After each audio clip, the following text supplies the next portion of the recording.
Good evening. Welcome to Health Quest. I'm Deborah Arneson, your host for tonight, and we have an excellent show for you. We have John and Merle Clark, who are the owners and purveyors of Roseland Farm, which is an organic farm for beef and chicken located in Michigan. So they drove all the way over here tonight to once again grace us with their presence and their amazing, vast kegs of knowledge that they're going to share with us about their farming procedures, not only whether or not organic is truly better for us, but what's going on in Washington right now. And there's a lot going on in Washington, which all of us need to be concerned about. So, John and Merle, thank you for being here once again. It's great to have you back. Good, thanks. Thanks for asking us. How is the drive? Just kidding. Okay. Well, listen, let's talk about the USDA and the organic food rules. They've been in process. We've been talking about this for 3 years, I think now, right? At least. Okay, how long have they been in process of trying to decide what to do with these food rules and how to compose them and what the final law or ruling would be? How long has this been an act? Well, the statute was in place in 1990. But they changed it, right? No, They haven't not changed really. the law, they did which is one the amendment, statute. which was catering to the organic wine producers in California that wanted to use sulfites, and that was outlawed by Congress. And In so organic wines. Somehow they made an amendment which was unnecessary at best and unfortunate at worst, that you'll be able to add sulfites to wine made from organic grapes or wine made from, or just organic wine. It's not supposed to have anything added to it. There is a background of sulfur in all natural materials, so there's a few parts per million of sulfites unavoidable in organic wine, but to add any sulfites was prohibited by Congress in the beginning, and I think it was a very well thought out rule or part of the statute. And there are wine producers, organic wine producers, that produce wine without sulfites. So why should someone who doesn't know how to do that be allowed to add sulfites? Could you explain to our viewing audience, John, what sulfites are and what they do potentially to people, or what the reactions can be? Sulfites cause all sorts of allergic reactions, and they're just not something that we metabolize very well. And in agriculture, they're used as a preservative. When grapes arrive at a winery, and the trucks have to sit around with waiting to unload, they add sulfur dioxide, which is anhydrous sulfites, anhydrous sulfurous acid, which is hydrogen sulfite, and that should not be allowed. You know, in other words, organic shouldn't have to sit around in a truck. It should be open access to the winery, and the grape should come in fresh without having to be sitting around with preservatives added. And that breaks down into sulfites, which is the same thing as adding sulfites to the wine to keep it preserved in the bottle. So there are some wineries, however, that will make wines that say sulfite-free still, Right. Well, and it's a personal decision. You can't use the word sulfite-free because there are the natural sulfites that are in the grapes. No sulfites added? You know, you can't live without some sulfur-containing compounds. There's an amino acid that contains sulfur, and it's an essential amino acid, so there has to be some background of sulfites, but those are naturally occurring. They're not added in the processing or the preservation of the wine. So basically the organic standards or rules have been in position kind of sort of with some flexing here and there for over 10 years. Well, the law was written in 1990, and then in '92, the National Organic Standards Board was appointed. That was when I first got on it, was from '92 to '96.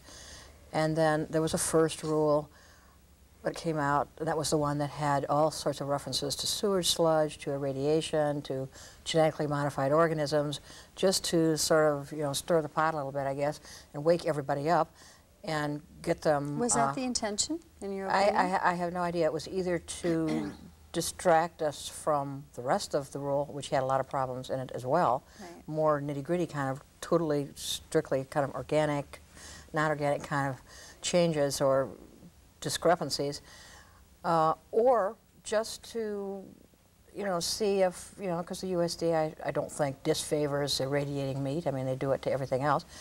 And, but I think they thought maybe people weren't going to pay attention, or there weren't that many organic advocates. So the original rules then, Merle, stated that irradiation was not acceptable for organic, correct? Well, the rule went out saying, well, what do you think? You know, we're saying, we'd like putting to do it in there. Yeah. So and we'd like to use sewer the response was like overwhelming. fertilizer. This is when I had 300,000 or more responses, and more than any responses to any rules the USDA had ever put out. And I think obviously putting those kind of hot button kind of issues related to things that were totally not organic were, you know, played into that many comments. And then the end of, what was it, 99? Well, what happened from 96 to 99? There was... People had their panties in a bunch, or...? Well, yeah, they went all back and said, okay, I have to put this rule back out again and fix it up and look at everybody's comments and shuffle through and more pages and whatever, and put something else out again, which had a few other comments to it. And then this final rule, which was the end of the year 2000, I think. And basically people are still kind of commenting on this as well, because, I mean, some new things were added. One thing that was new that was added was there's now a totally new category called 100% organic. Oh, you're kidding. And an organic category. For processed foods? And made with organic ingredients. Before there were the two, organic and things made with organic ingredients, but the whole product wasn't necessarily organic. But you could label what the components were that were. And people were buying those right and left in all the stores. The other was organic. You had straight out organic sorbet or something, and everything in it would have to be organic. Well, there was just like pushing and shoving, and I think people said, oh no, we still need these synthetics in organic. Well, no, the law says no synthetics in organic. Well, then let's make a new category. We'll say 100% organic, and that's the one that can't have the synthetics, but the organic can. And now, the latest thing from 100% organic means there are no synthetics. That is what it's supposed to mean, although we did have somebody who does look through the law very carefully and actually found different references within the third rule that didn't ring true to even that. And the USDA say, oh yeah, I guess we goofed there. Yeah, we really do want to make 100% organic, really mean that, because these other major processors want to continue to come out with their organic product, but still have something synthetic in it. So, and then you have this other third category. There's nothing more confusing to the consumer than to add that. Right. I mean, organic, 100% organic. People what's have the to difference? just simply look at their labels and scrutinize them. And, and again, it comes back to, if you can't pronounce this, don't know what it is, don't buy it, even if it says organic. So that's really sad. That's just really falsehood. Congress intended, I mean, that there would be no argument about this. That if it's on the generally recognized as safe list by FDA, you can use it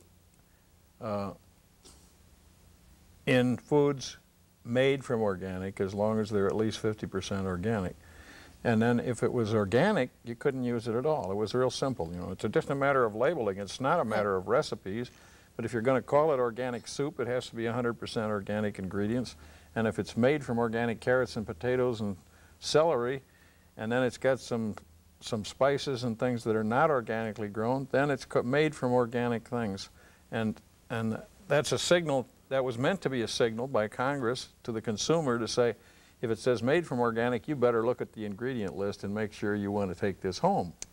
If it said organic soup, you didn't have to worry about that. You threw it in the grocery cart, and you got home, and you were 99.9% sure that you were buying 100% organic product. So I think you guys should write a book for the consumer, showing the purveyors and the vendors that use 100% organic all the time and are trusted for our label laws. I mean, you know, so we can really... Well, I'm writing something right now because because the last issue of this Organic Food Business News, which is sort of a trade insider publication that people get, a lot of the process and so forth, there's now the NOSB, National Organic Standards Board, plus the USDA are scrambling around and saying, we don't see enough people petitioning for the use of synthetics. Well, there's hundreds out there that you've all been using, and you're going to not be able to use these products if you don't hurry up get these synthetics on the list of allowed synthetics for they want this more. Category. They're inviting more. They're begging for more when they shouldn't be allowing any. For the category that says, you know, that was supposed to be no organic. or no synthetics in the organic category. In 1995, at the National Organic Standards Board meeting in Orlando, Florida, the big three processing members of the National Organic Standards Board, the Advisory Board on Organics to USDA, in open meeting, in public meeting, without, well, I guess somebody blew the whistle on them and said, oh, okay, we'll adjourn and then we'll talk about this. And they pulled out their ketchup and their whatever it was. Do you remember what the ketchup and a couple other tomato products? sauce, other things put together by these And they said, look, processors. if we can't label this organic and add synthetics, then we'll have to just, we can't make this anymore. And that's not the truth at all. And the rest of the board apparently bought that. The truth is, sure you can make it, but you have to label it differently. Label it It's that simple. Right. And they've spent 5 years waffling against Congress's rule that said this is going to be clear. No deceptive packaging is going to be allowed in the organic community. Right. And they continue to delay. That's the big reason for the delay in the promulgation of the rule. It could have been done in 1992 if it hadn't been for this issue. Materials, mostly synthetic ingredients, we're not even talking about things that would use in production, like pesticides, and those things have been pretty much dead on arrival but they just can't, they want their cake and eat it too. And they want this exception, but then they want to be able to. Is this because so many different manufacturers of foods want to have their finger in the organic pie? Right. Well, yeah, and I think some of the big ones of some and of I the big, can't believe that USDA is coddling this and inviting more things to be added to a list that Congress never intended to even be made. May I ask you both a question? In your opinion, because we know that the rules and the laws in, say, the European community, the UK, Canada, Israel, the Far East, are far more rigorous in their standards as to how they protect the consumer against this type of deception versus our governmental bodies. Yeah. So why is that so? Why is it so different in Europe versus America? They care more about their consumers? You wouldn't want to say that, would you? You would think Well, this country would want to say the same thing. But I think this is such a capitalistic, we're so into selling something. And we're so into considering food to be a manufactured product rather instead of alive. Than a whole foods natural. Well, and that's what happens is that the processors and the food manufacturers, which I always thought that was a strange term, manufacturing food. I thought you grew it, and here's your food and it's real. But they use that a lot, and I thought, well, this is something maybe you use in conventional food production, but we're over here talking organic. Oh no, we manufacture food too. So here's all this long recipe of inputs, and I think there's a lot of people, however, who want to, when they buy organic, they mean whole foods. They mean I buy a bunch of carrots and lettuce. It's really forcing consumers, Merle, isn't it, to go back to like cooking and making things from scratch and from their original state. I mean, it really is. It's like if you don't do that for the most part, you are not going to be guaranteed that you're truly getting organic. And go to the farmer and go to the markets where the farmers are, go to the farmer's farm, and sort of bypass it. Because as usual, I mean, that's what you see in traditional food stores or conventional food stores, is that you find far more packaged, bagged, processed food than you see. Here's the vegetables, and they all look great and nice. But boy, shelf after shelf, row after row of stuff concocted and put into this, and preservatives and packaging and all this extra stuff that's overly priced because you're paying for all that other stuff. And you're not getting the nutrient and the good old solid plain old food. I was in Kuwait in February on my way back from India, and I went to a fish and a food market. It was glorious. I mean, I walked in there and there were more fruits and vegetables and fish on ice, and the chickens were live in the cages. You go and point out the chicken you want off of his head.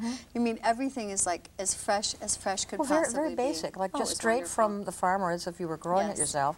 And now it's like we have to have it kind of bagged and preserved and People redone. People are into fast and easy, and it's killing us. And all the convenience stuff. And the last vestige of that kind of freshness and unadulterated, untampered with food should be the organic community, and they just can't resist making it into an industry where it's going to be just like all the other stuff, and we're in the race to the bottom where it won't be any different than the rest of the stuff.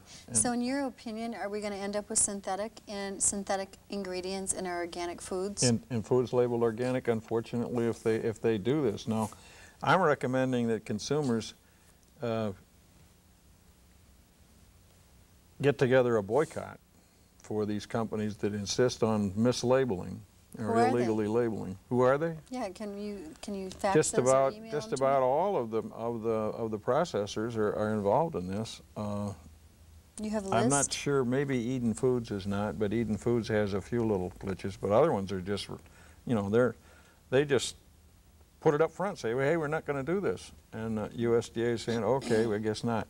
And the strange thing is that Keith Jones, who's the administrator of the National Organic Program at USDA, came out of Texas, and they've had this kind of a labeling regimen before the federal law was even passed. Oh, they have. So what happened to him when he went to Washington? Well, Palm got Lobby smeared, time maybe? from- So are they going to allow pesticides in organic food, in your opinion? Yeah, they're going to allow botanical pesticides, and they've What does that mean, Merle? Well, Botanical. you'll see some rotenone, pyrethrum, sabadell What does that mean to me as These a are all consumer kind of who like knows insecticides that are made with a smidgen of natural ingredient, and What would that be? 80%. Well, it could be a root, ground up Daris root. And then for they add the rotenone. insecticide to the root. And then they add an indoor No, the root is ingredients. the insecticide, but it's not very effective unless they add a synergist like And most of these PBO, products, piperonil butoxide, well, that we did ban, and the whole committee when I was on it at the time. or just some sort carrier of- that's a synthetic solvent. In the first place, you don't need pesticides, natural or synthetic, and organic if you know what you're doing. Unfortunately, there's a lot of people that just say, I'm a chemical farmer, I'm going to go organic, tell me what I can use. And when you say to them, well, you really don't need to use anything, they look at you like, well, what do you mean? You know, don't I have to kill something? So basically, And they just will not stop disrupting the balance of nature. Yeah. And when you finally do that, you find out, hey, look, I didn't need all this stuff, all my warfare in the mentality. first I place. didn't need all the quote toolbox full of poisons. Right. The main thrust of organic is kind of like, you know, practices, not products, and yet there's still this sense that, you know, I have to have something else. I have to buy something instead of, well, you know, your own green manure for the fertilizer, or maybe your own animal manure from your own farm or something, and all kinds of beneficial. Because a lot of these, even the natural pesticides, have a tendency to hurt or harm or kill and eliminate beneficial insects, which are the ones that organic, you go out and buy them, you know, and put them here and then use something to kill them. And we're not just the, talking the about microbes in the soil, you're talking about this whole sort of Competes with the picture. whole ecology. Yeah, whole and ecology. they just had a whole frenzy over, well, these are things we've always used in the past, why can't we just use them in the future? Well, the law had criteria by which all these things had to be viewed and reviewed and voted upon.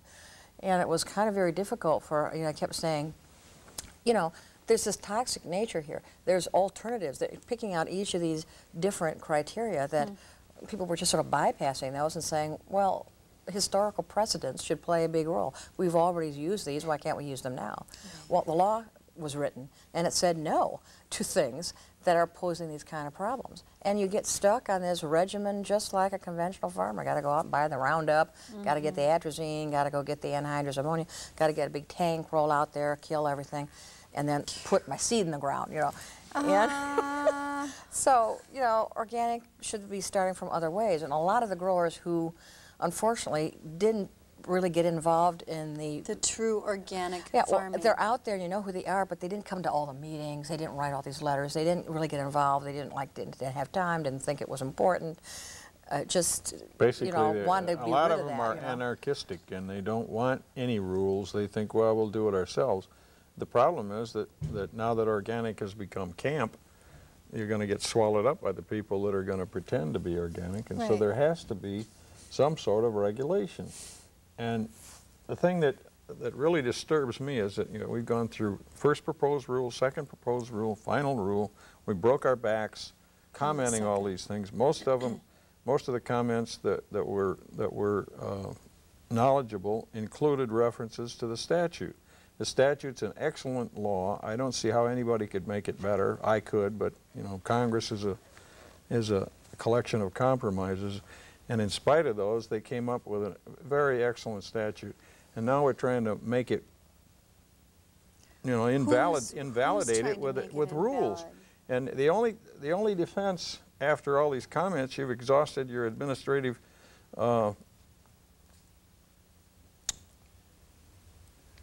choices, I guess, for then the next thing is that consumers and real organic producers are going to have to go to court, because this thing is already becoming top-down corporate control of organic. Well, there's a which lot is of what happened to discussion regular agriculture, and that's not supposed to happen. with folks, you know, emails and stuff going Who's back in and charge forth. of the ship? Who's got the wheel here? Well, Anybody? which Any ship one are you person? talking about? The organic ship or the USDA ship or The organic ship consumer to ship? fight against the USDA and these rules. Well, and these right now, I mean, it manufacturers. isn't just a huge mass of people like it was when they first struck out this thing in the first place, but there are some people who have been, you know, maybe 10, 12 people emailing each other, this is wrong, maybe we should have some congressional hearings. I mean, we've written to our own congressman and said, you know, and he was the one who helped get me on the board in the first place, and I think he really feels, and he sent it on to the new Secretary of Agriculture, because now we've been through at least 3 or 4 Secretaries of Agriculture since the law was written. And so I have no idea where the new one stands. And when they were talking about, well, I think we're going to cut out some of these new things that Clinton put these new rules out, and we're going to sort of can all this stuff and have Bush take over and maybe make these changes. Well, I don't think that's going to happen with the organic thing. I think that would be another one of those 300,000 letters would show up saying, oh, no, you don't. This thing's been going on here too long. The public in we're general, going to do it. their main source of confusion is they're not distinguishing between the statute and the rule. The rule is just something that's supposed to comply with the statute by the regulating agency, which in this case is USDA's National Organic Program staff. They don't have legislative powers to make changes from what the law intended, but they're trying to. You know, the whole history since the first rule, well, really since the first day of the National Organic Standards Board. The staff of USDA has been trying to twist this thing to what they want rather than what Congress intended.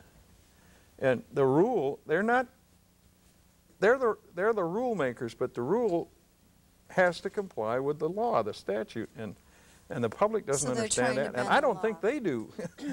Or else, if they don't, then it's an illegal conspiracy and contempt of Congress, really. Let's move on to some more questions, because time flies so quickly when I talk with the two of you. We should just go out and have dinner and just hang out one evening. But are they going to allow things like MSG and sodium nitrite in organic? MSG, no. I don't think either one of those have been added to the list, but wait a few years.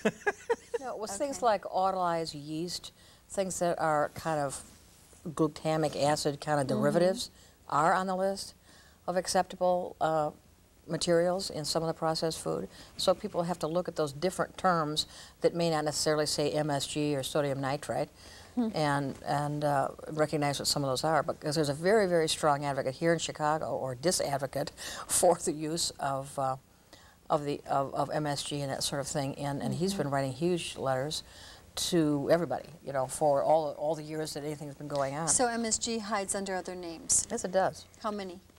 Well, maybe 3 or 4. Anything hydrolyzed protein. Anything hydrolyzed is MSG. And then also MSG has another role as a, what is it, a herbicide?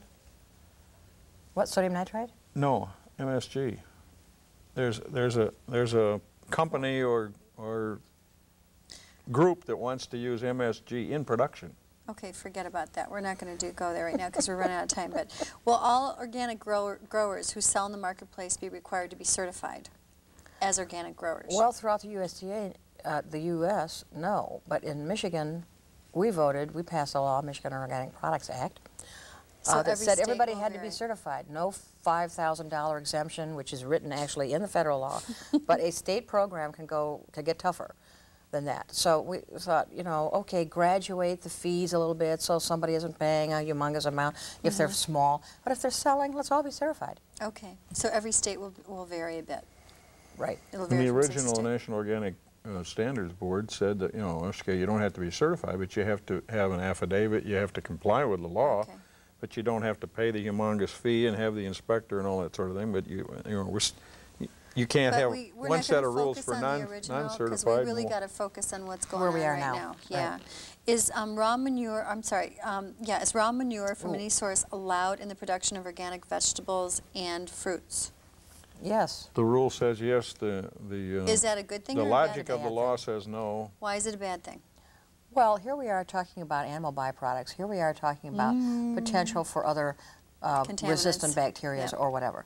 Or, and there's other alternatives to using raw manure. I mean, they could at least say composted manure or manure from an organic source.